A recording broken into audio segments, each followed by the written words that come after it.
They certainly have the most comfortable seats in the house. I need a similar setup for my living room. Number 1 Buffalo at number 2 Sheridan in a 3A versus 4A matchup. First half, Sheridan wearing the yellow.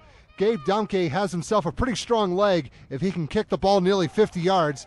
Not quite high enough to get in, but high enough that Neil Metters will have to swat the ball away.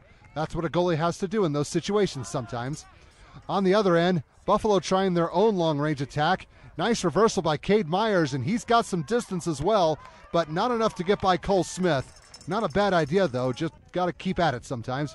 The Bison will give it a try from the corner. Wyatt Whitty already has at least 1 goal in the season from that spot, but Smith was not about ready to let that shot go in for another one. After the first 40 minutes, both teams have accomplished nothing on the scoreboard. Second half, they kept going at it. Hunter Reese gets his free kick over the wall of defenders. Metters was unable to reel the ball in, but he recovered quickly, and it was a good thing, too, because that would have been a disaster if the Bronx were able to cash in on that miscue.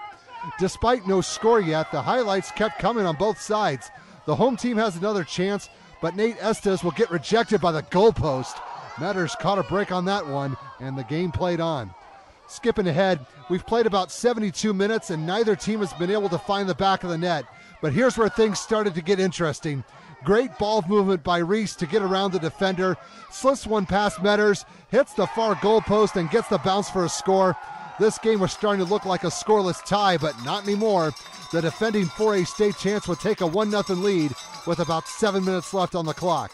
But 7 minutes is more than enough time to answer back. Myers gets enough distance on the free kick to get the ball behind the defense, and Caleb Rodriguez will use his head to take care of the rest. That's how you strike back when time is running out on you. Last year's 3A state runner-ups have tied this game at 1 goal apiece, and it's going into overtime.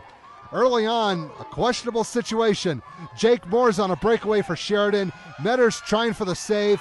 Moore's able to get ahead on the ball before the collision, and the ball goes in.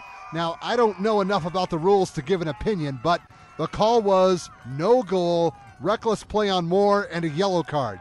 Not everyone agreed, but what's done is done. The game is still tied. The home team had the wind at their backs first, and they kept pressing on. Moore is back in as Mother Nature tried to help on this shot, but Metters was able to rise up to the challenge. The junior has been trained well in doing what he's supposed to do.